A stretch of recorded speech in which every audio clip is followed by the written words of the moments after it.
सुनो, ब्राह्मण कैसा भी क्यों ना हो उसे कभी मारना नहीं चाहिए। दूसरी बात, बच्चे का हत्यारा कोई भी क्यों ना हो उसे छोड़ना भी नहीं चाहिए,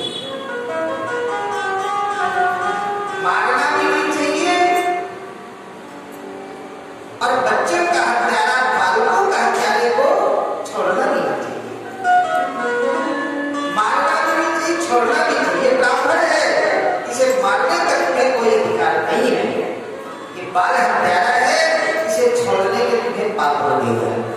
अब मारो भी मत और छोड़ो भी मत। पूरी सहमति सन्नाटा छा गया। क्या करें, कैसे करें? ठीक से कहने लगा, बहुत अच्छा, बहुत अच्छा। आप जैसे न्यायाधीश दो चार हो जाएगा तो समझो जीवन धन्य ही हो जाएगा। पूरी सकल को हीना सूत्र न गुण वेद को हीना, परिहित शरीर से धर्म नहीं भाई, पर पीड़ा सम नहीं अधमाई। अर्जुन क्या करे, तुम भी कुछ बताओ। धर्म संकट में सब पड़ गए, लेकिन हरी सभा में अश्वत्थामा की आधी दाढ़ी आधे मूंछ उड़वा दिए, सिर को आधा गंजा कर दिए, यानी मणि निकाल लिए और धक्का दे करके बाहर निकाल दिए। ब्राह्मण का अधम पद यही कहा गया है। बस अश्वत्थामा अर्जुन का शुक्रगुजार है। काम तो मैंने मारने का किया था, लेकिन अर्जुन ने मुझे मारा नहीं, केवल दंडित किया। परंतु अश्वत्थामा के मन में ईर्षा आ गई। अब मानव का ईर्षा बहुत बड़ा दुर्गुण है। ईर्षा का मतलब होता है कि मेरी तो एक आंख फूटी तो फूटी, लेकिन मेरे पड़ोसी की दोनों आंख फूटे हैं। मेरा तो अनहित हुआ ही हुआ, लेकिन मेरे पड़ोसी का डबल अनहित हो। अश्वत्थामा कहने लगा, इन पांडवों के वंशों में वंश करके मारूंगा, इनके वंश में पानी देने वाला भी कोई नहीं बचेगा। अपने आश्रम में आ गया और बैठे बैठे सोचने लगा, अब इनके वंश में कोई बचा ही नहीं है। अभिमन्यु युद्ध में मारा गया, 5 पुत्र थे, कल मैंने मार दिया, अब कौन है इनके वंश में? फिर सोचने लगा, हाँ, अभिमन्यु की जो पत्नी थी ना, मैंने सुना है कि वो गर्भवती थी और आज उसका 9वां महीना पूर्ण हो रहा था। गर्भस्थ शिशु को मारना, उस बच्चे को मारना, पांडव वंश निरुद्ध हो जाएगा। मानव के मन में ईर्षा जग गई, ईर्षा रूपी विष आ गया, समझो उसका चरित्र दूषित हो गया। अपने आश्रम में बैठे बैठे अश्वत्थामा अभिमन्यु की विधवा पत्नी के गर्भस्थ शिशु को मारने के लिए ब्रह्मास्त्र चला दिया। परंतु श्री कृष्ण अभिमन्यु के मामा लगते हैं। उत्तरा ने ब्रह्मास्त्र को देखा और देखते ही दौड़ पड़ी, कृष्ण के चरणों में जाकर के गिर पड़ी। पाई पाई महायोगी देव देव जगतपते, हे गोविंद, हे जगतपते गोपाल, मेरी रक्षा करो। ये ब्रह्मास्त्र मुझे जला देगा, मेरी मृत्यु हो जाए, मुझे इसकी परवाह नहीं है, लेकिन मेरे गर्भ में जो शिशु है इसकी रक्षा करो गोपाल, इसकी रक्षा करो, इसकी रक्षा करो। नहीं तो पांडवों का वंश निरुद्ध हो जाएगा।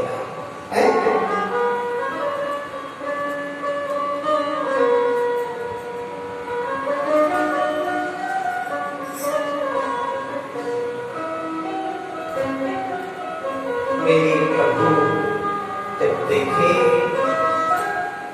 कोई बात नहीं, बेटी बेटी उत्तरा तुम चिंतित मत हो। सुनो, एक क्षण के लिए तुम चिंतित मत होना, और थोड़ी देर के लिए तुम्हारा जो भाव है माँ के भाव अपने हृदय में लाओ, माँ का भाव। और जैसे ही माँ उत्तरा माँ का भाव लाई, उसी समय मेरे कन्हैया सूक्ष्म रूप बना करके माँ उत्तरा के पेट में प्रवेश कर गए। भगवान की जय हो। आपने सुदर्शन चक्र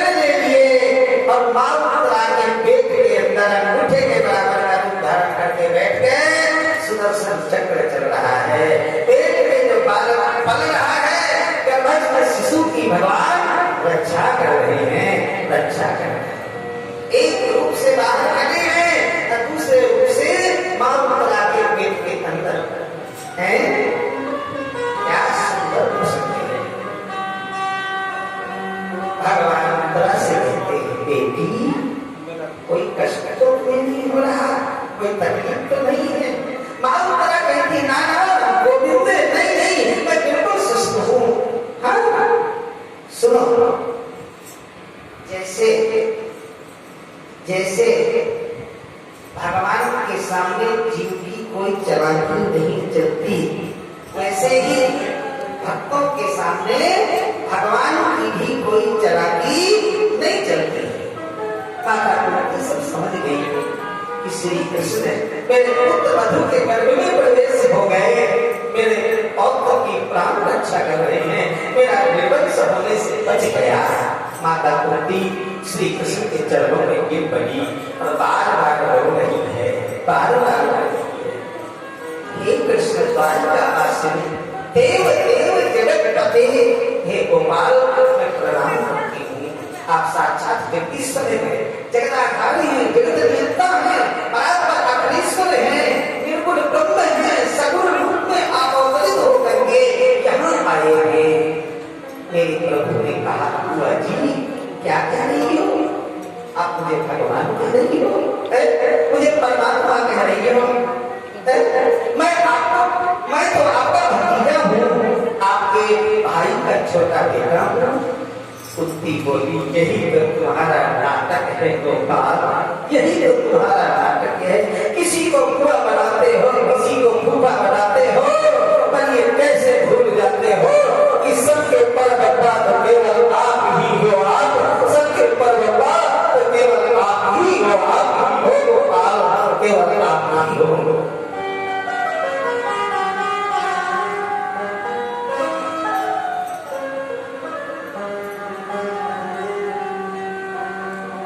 आज मुझे प्रणाम करने से मुझे कोई नहीं रोक सकता। कन्हैया समस्त सभा जनों को संबोधित करके कहा, आपने सुना? नहीं सुना आपने? बुआ मुझे भगवान कहती है, मुझे भगवान, मुझे परमात्मा कहती है। अच्छा ठीक है, बुआ जी मुझे भगवान कहती है, मैं भगवान हूँ। सुनो, मैं भगवान हूँ। अब भगवान से कुछ मांगो, मांगो भगवान से, जिसके मन में जो इच्छा हो आप मांगो। सबसे बड़े हैं युधिष्ठिर जी महाराज, तो पहला नंबर है युधिष्ठिर जी महाराज। मांगने का हक है उनका, मांगने का उनका अधिकार है युधिष्ठिर जी का। महात्मा युधिष्ठिर जी भगवान से वरदान मांग रहे हैं, गोपाल आज आप देने के लिए मुझे बोल रहे हो, हैं? और देना चाहते हैं आप उसके मेरे ऊपर एक ही वरदान देना गोपाल कि जीवन में कितनी भी विषम परिस्थितियां आए, मैं आपको कभी भूलूं नहीं गोपाल, मैं सत्य से कभी पीछे नहीं बिकूं। आप यही आशीर्वाद मुझे दे दो, यही आशीर्वाद। भीमसेन का नंबर है, भीमसेन भगवान से मांगने लगे, गोपाल आप देना चाहते हैं? वैसे तो मेरी बहुत बदनामी है, लोग मुझे केवल भोजन भक्त कहते हैं, और आप यही आशीर्वाद दे दो। बैठते उठते सोते हंसते खाते पीते जीवन की प्रत्येक परिस्थितियों में गोपाल आपकी याद बनी रहे, आपकी याद बनी रहे। आप देना ही चाहिए। अर्जुन का नंबर है, गोपाल मैंने तो आपको अपना गुरु माना है, ये विचार मेरे मन में कभी जाए नहीं, और यही भाव मेरे दिल में हमेशा बना रहे, यही भाव मेरे दिल में हमेशा बना रहे। अब नंबर आया सुभद्रा का, तो सुभद्रा मांगने लगी, गोपाल मेरे को एक ही वरदान दे दो। कन्हैया बोले क्या? बोले आपके चरण एक प्रकार का पिंजरा है और और मेरा मन जो है वो राजहंस है। मेरा मन रूपी हंस आपके चरण रूपी पिंजरे में जाकर के फंस जाए, क्योंकि जीव का जब प्राण निकलते हैं और प्राण निकलते समय कंठ अवरुद्ध हो जाता है, उस समय आपकी याद नहीं आती, उस समय आपकी याद नहीं आती। द्रौपदी का नंबर आया, गोपाल आपने तो मुझे अपना सखा माना है, आपने मुझे अपनी सखी माना है, पर बस यही सखी और सखा का भाव दिल से कभी जाए नहीं गोपाल। यही आशीर्वाद आप मुझे दे। सभी ने कुछ मांगा, किसी ने कुछ मांगा भगवान से, किसी ने कुछ मांगा, लेकिन परम शांत गंभीर माता कुंती का नंबर आया। अब मेरा कन्हैया माता कुंती की तरफ मुस्कुरा करके बोली, बुआ जी सबने कुछ ना कुछ मांगा है, आप भी मुझसे मांग लो, मैं भगवान हूँ, मुझसे मांगो। माता कुंती कहती है, गोपाल मैं क्या मांगू? मांगते तो वो लोग हैं जिनके पास कुछ होता नहीं है, और जिसको आपने सर्वस्व पहले से ही दे रखा है, जिसको सर्वस्व पहले से ही मिल रखा है, गोपाल क्या मांगना है मुझे? कन्हैया बोले, बुआ जी आपको कुछ तो मांगना ही पड़ेगा, कुछ तो कहो आप, मेरा मन है मैं आपको कुछ दूं। माता कुंती तुरंत अपनी साड़ी का पल्लू और मेरे गोलू की तरफ फैला दी। बोले, गोपाल आप देना नहीं चाहते हैं, एक ही प्रताप दे दो मुझे, एक ही प्रताप। क्या? विपदा शांतु नः सस्वते तत्र तत्रे जगद्गुरो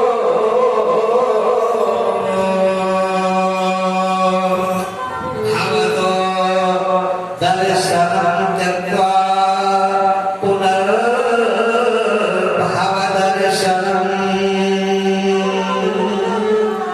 गोपाल मेरे जीवन में विपत्ति में विपत्ति आती रहे, एक विपत्ति दूर हो कि दूसरी विपत्ति आ जाए, दुख पर दुख मेरे जीवन में आता रहे। भगवान कहते, बुआ जी आप क्या मांग रही हो? दुख? अरे दुख भी कोई मांगने की चीज होती है क्या? माता कुंती कहती, गोपाल जिस दुख में तुम्हारी याद आती है ना, वो दुखी जीवन का सबसे बड़ा सुख है। भगवान को भूल जाना जीवन की सबसे बड़ी विपत्ति है। जीवन में दुख के सिवाय भगवान कहते हैं, बुआ जी आपने पाया क्या है? अरे मांगने का नंबर आया तो आपने मुझसे क्या मांगा? दुख। ये दुख को मांगने की चीज है क्या? आप महारानी कुंती के चरित्र को खोल करके पढ़ो और सुनो, आपको समझ में आएगा क्या है माता कुंती का चरित्र। जन्म हुआ मथुरा में, सूरसेन के घर में। जन्म लेने के बाद इनको कुंती भोज राजा ले गए। वास्तविक नाम इनका है प्रथा। कुंती भोज राजा ने अपना नाम इनको दिया, कुंती नाम रख दिया। जन्म कहीं, पालन और कहीं है। जिस बालक का जन्म कहीं हो, पालन कहीं दूसरी जगह हो, समझो उसका बचपन सुख से व्यतीत नहीं होता है। बचपन सुख से व्यतीत नहीं होता है उसका। हाँ, बचपन कुंती का बड़े कष्ट में बीता। किशोर अवस्था आई और कुंती जैसे किशोर अवस्था पार की, विवाह हो गया। और विवाह हुआ ऐसे पुरुष के साथ में जो जन्म से ही पीलिया का मरीज पीलिया से रोग से ग्रसित माद्री और कुंती दोनों उनकी पत्नी हैं। कुंती ने सोचा कोई बात नहीं, मेरे लिए तो मेरा पति ही परमेश्वर है, और पति भी मिला तो पीलिया का मरीज। अब उस पति का भी कोई सुख नहीं, क्योंकि पति को ऐसा श्राप मिला हुआ था कि जब भी सहवास की कामना लेकर के तुम पत्नी के पास जाओगे तुम्हारी मृत्यु हो जाएगी।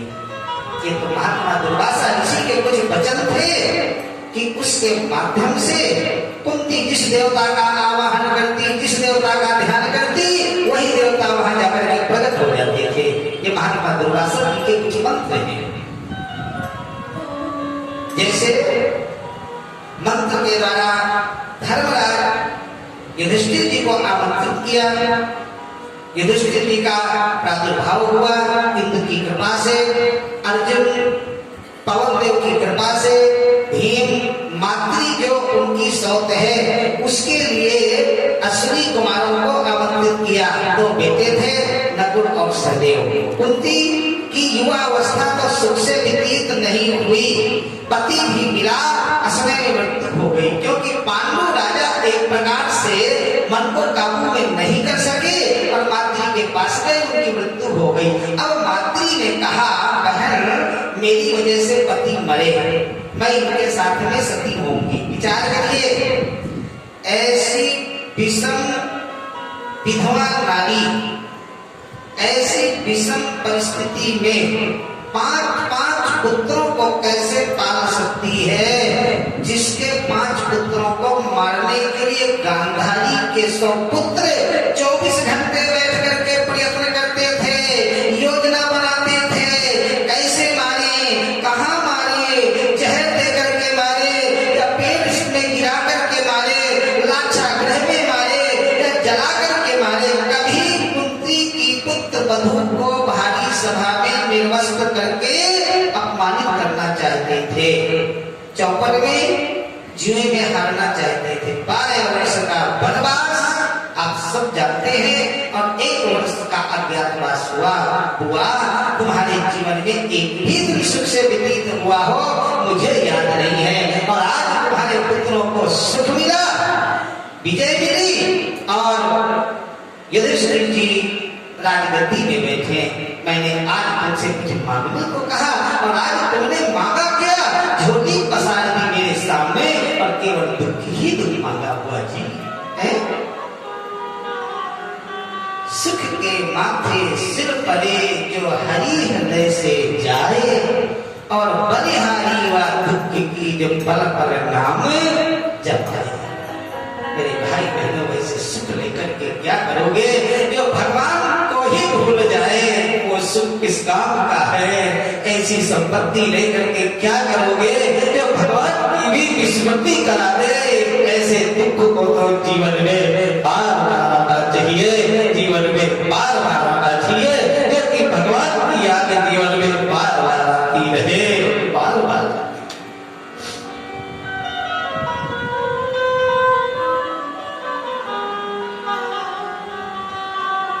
विपदो नैव विपदः संपदो नैव संपदा।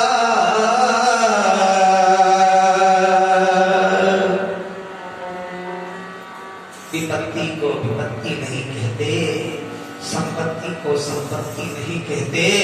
भगवान को भूल जाना जीवन की सबसे बड़ी विपत्ति है।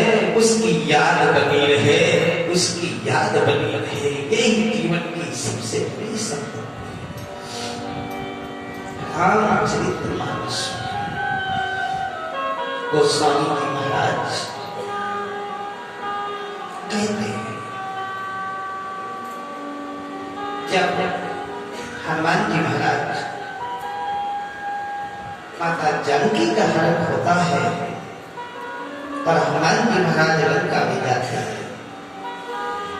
लंका में जाकर के जब हनुमान जी चारों तरफ भ्रमण किए, लेकिन वहां जाकर के विभीषण जी से मिले। विभीषण विभीषण जी ने उस समय हनुमान जी से पूछा कि कहा हनुमंते